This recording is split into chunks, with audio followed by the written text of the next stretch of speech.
অনেকে পাঙ্গাস মাছ খেতে পছন্দ করি না, তবে ভুনা করে রান্না করলে আমার কাছে খেতে বেশ লাগে। হ্যালো, আসসালামু আলাইকুম এভরিওয়ান, আশা করছি তোমরা সবাই ভালো আছো। আমার বাসায় আমার হাজবেন্ড পাঙ্গাস মাছ খেতে পছন্দ করে না, তবে আমি আর আমার মেয়ে পছন্দ করি। আজকে তোমাদের সাথে শেয়ার করছি পাঙ্গাস মাছ ভুনা। সেজন্য প্রথমে আমি প্যানে তেল দিয়ে কিছুটা পেঁয়াজ নিয়ে নিয়েছি, কিছুক্ষণ নাড়াচাড়া করে টমেটো আর কাঁচামরিচ দিয়ে নিলাম।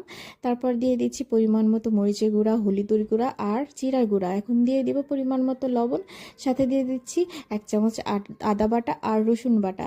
তারপর কিছুক্ষণ নাড়াচাড়া করে নিব। নাড়াচাড়া করা হয়ে গেলে আমি কিছুটা পানি দিয়ে দিব মশলাটা কষানোর জন্য।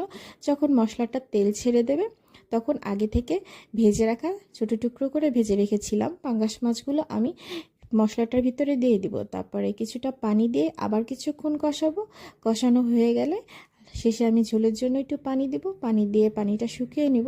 এরপর রেডি হয়ে যাবে আমার পাঙ্গাস মাছ ভুনা। এই তো হয়ে গেল। আল্লাহ হাফেজ।